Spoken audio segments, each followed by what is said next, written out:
Thanks, Stuart. It's pretty cool being up here. Good morning, everyone.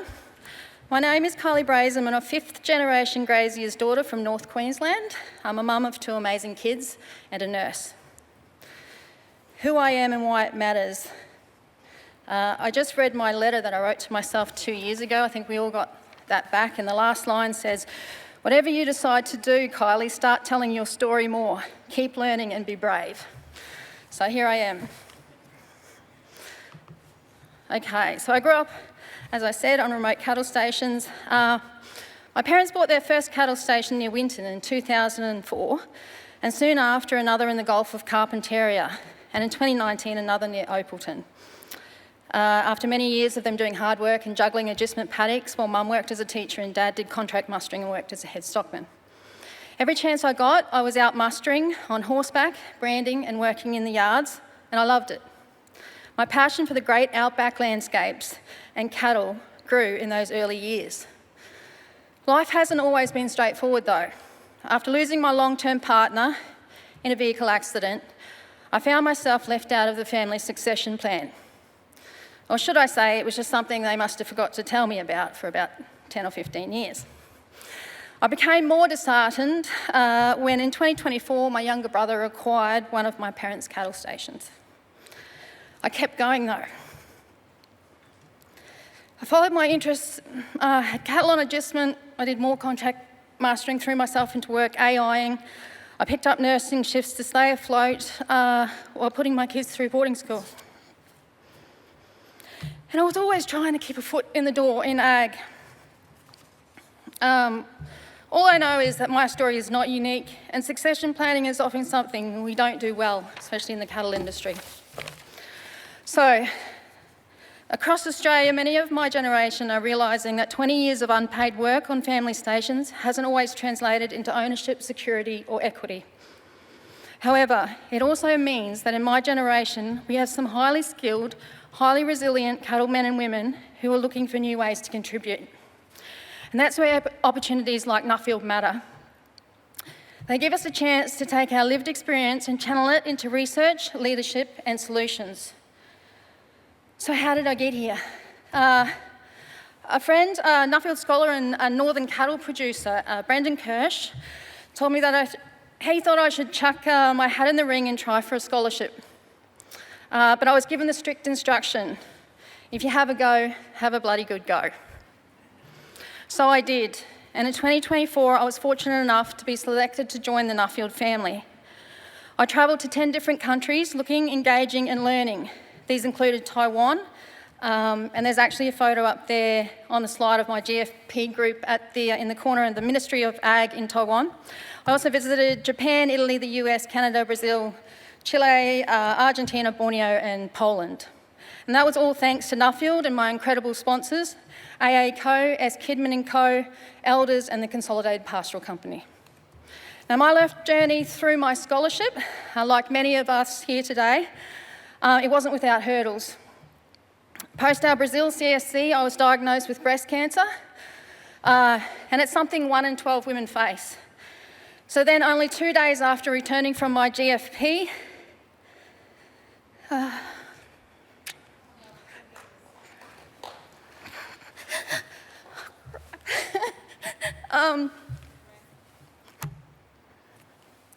sorry.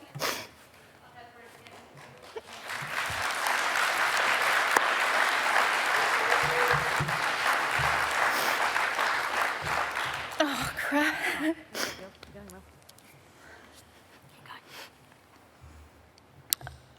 Sorry.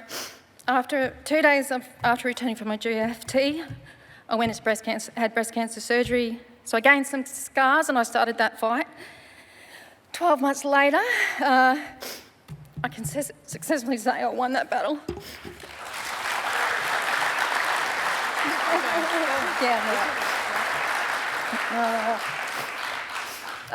Thank you. Momentum was lost in my scholarship, though, as a result. But I made it through here with some support from my new Nuffield family. That life experience created strength, opportunity, and a turning point. Whew. I gained an incredible partner for starters, and the opportunity to live on the land, to work and coexist with him on a remote 800,000 acre property. I managed to change jobs. I found better for me. I found more value and more self-worth. I bought my kids a home. I'm going to change the tune. I'm going to try and change the tune of the tone here a little bit. I just want to say a word of warning to new scholars. Don't underestimate the power of that Nuffield badge to leverage your dating life and the possibilities.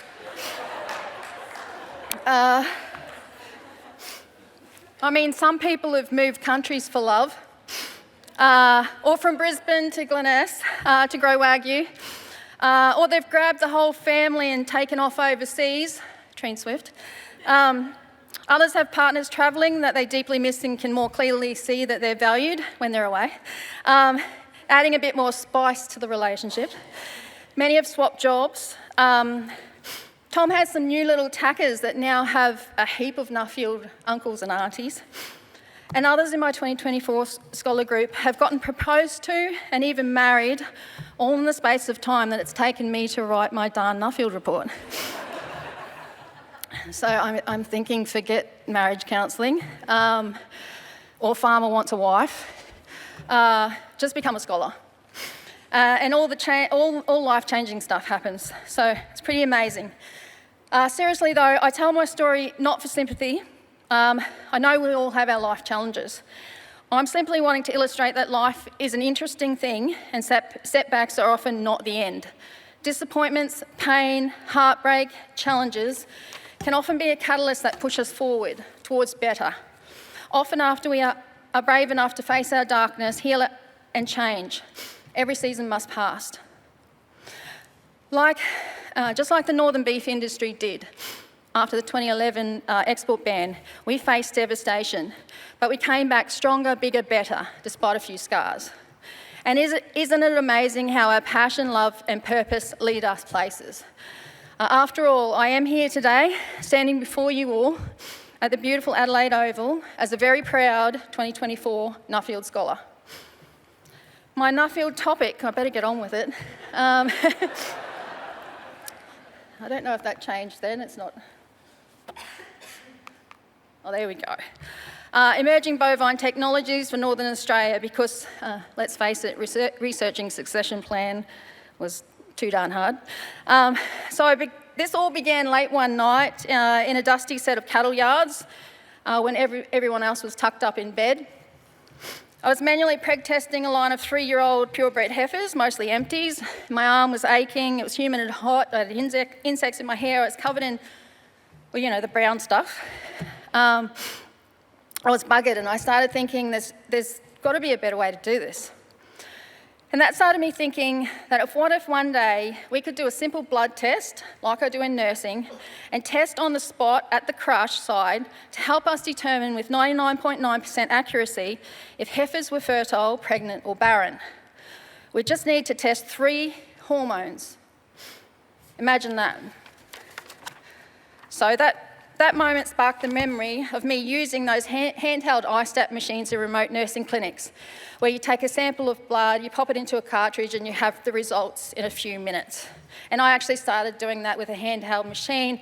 I changed the parameters to suit cattle and I started doing testing. The problem is those cartridges cost about $20 each. But this is what has led me on a journey to explore smarter, faster diagnostics and travel the world to possibly find ways to transform the northern beef industry with bovine tech. Okay, so why diagnostics matter? Northern Australia runs some of the largest and most extensive cattle operations in the world, but with that scale comes challenges. Cattle are only mustered once or twice a year, phosphorus deficient soils limit productivity, labour shortages and isolation mean producers often work alone. Vets and labs are a long way away, stations are very remote, and the climate, heat, dust, humidity test every piece of equipment. We supply 90% of the cattle for live export trade. We generate over $1.4 billion a year towards the Australian economy, and we have about 12.5 million cattle in the north. but with only approximately 6,500 full-time workers. So often we feel forgotten. And that's why if we want to lift productivity, precision farming, improve animal welfare and become more sustainable, more recognised, more competitive, we need diagnostic data that can give answers in real time. A big problem though, and to quote Michael McKellar, a Nuffield Scholar and a Queensland organic beef producer, the trouble with the beef industry in the north is that change happens at a pace of just one generational death at a time. Up there on the slide, you can see there is stuff emerging, and we are getting better technology through. We have hair analysis, urine dipsticks, we have the fecal non-infrared spectrometry, we have milk testing, lab hormone testing, we have emerging health, the breath hormone testing. Reproduction is an area ripe for transformation. In 2023, a Queensland trial achieved 94% pregnancy detection accuracy using a blood progesterone dipstick test with 21 to 35 days post-joining, and that was spoken about at Beef Week in 2023. Now, we've seen in the previous slide there, if I go back, the rumen bolus detectors, they're the digestible that sit in the cow's stomach. IDEX essentially have the rat preg testers, so you can do crush side preg tests and see they test for the preg-associated glycoproteins or the PAGs. So that's pretty cool stuff that's coming through. There is limited constraints though for the northern beef industry. Manual preg testing is still the preferred method in the north because due to cost to producer, and for instance, we have really low calving, only about 60%. So at the moment with the PAGs testing, that gives us too many false positives because the cows with the loss of calves through fetal absorption or abortion and so forth, the proteins stay high for about 70 or 90 days. And in the north, where I am in the Gulf, we don't know when they've been joined. We've got the bulls run with the cows. So crush side, when we are processing cattle through the yards, it's an opportunity for us to collect the data, and we need to do that from the cow's perspective because I think that's the data that's missing, typically in the north. And especially as we push towards the data requirements that are needed for sustainability and the net zero milestones. Other nations are throwing resources like livestock tech because they can see the payoff. And if they can see it, then we should too. We must be able to adopt it though to the harsh climates and for it to give us timely, cost-effective results. Looking overseas sharpens our perspective. The US is actually using feedlot sensors and predictive modelling. Japan is profiling hormones to lift Wagyu marbling. They also are advancing in the nanobots area, which is pretty exciting. Brazil, our biggest live export competitor, is flying drones with LiDAR to estimate live weights in the paddock using AI algorithms. And Poland is using low-cost collars in dairy to determine nutritional status behaviours, temperature changes, working with natural circadian rhythms to actually in the cow, which is enabling them to self-serve with milking robotics to do the work. And if you look past my big head there on that picture, behind that you'll see a feedlot in Poland with the cows and their wearable collars. Of course, not every global innovation fits our reality though, and collars that work well in Poland, dairy barns would irritate our cattle hides, and then with the humidity, the heat, and we've got obviously heaps of flies, and then with blood and infection and stuff, that also brings in the dingoes. So we need more stuff that's more suitable to the north. LiDAR drones in Brazil are impressive, but if we have to ask, can they handle our patchy satellite coverage? Because I track my partner via satellite, and I know it's patchy.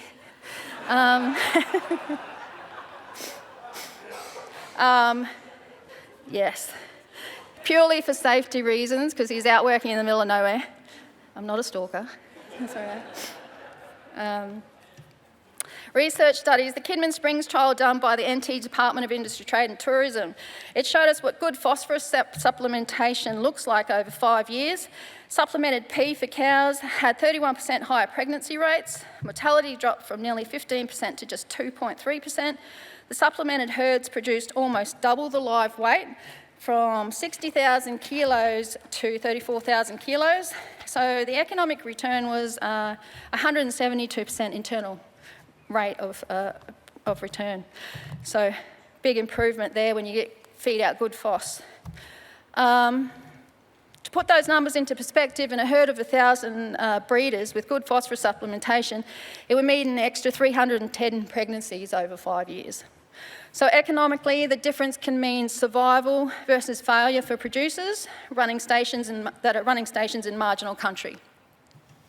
That's why diagnostics can help deliver better customised precision supplements that are vital to move from blanket to precision nutrition.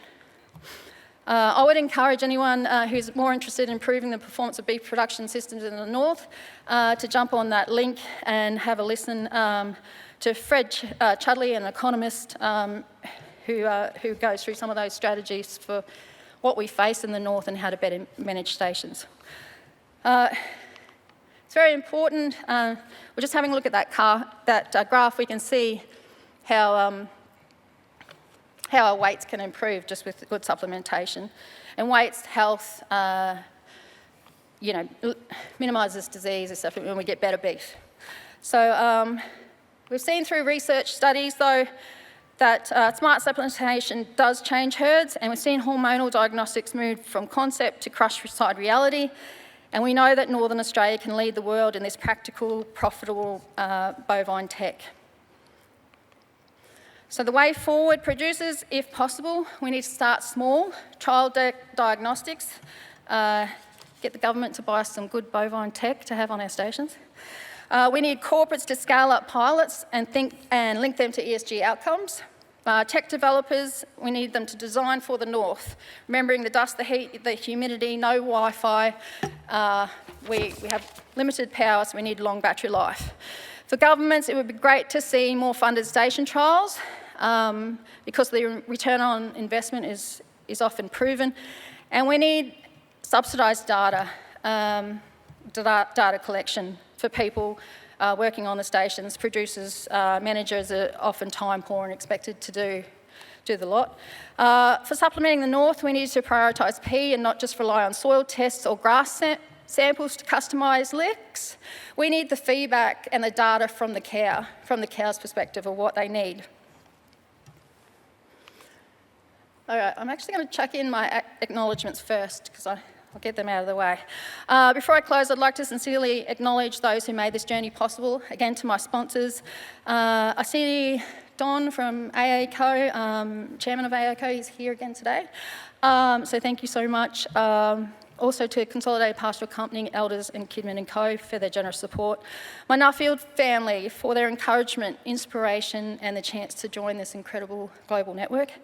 Thanks to Pippa Jones for putting me forward to join the Nuffield committee. And thanks to my partner Stephen Hall and my children Jess and Kate for standing beside me through every challenge and reminding me why this all matters. And to the many northern producers, to the CSIRO, a shout out to Amy Logan for our GFP fellow who's here today, just for all your interest and all your support.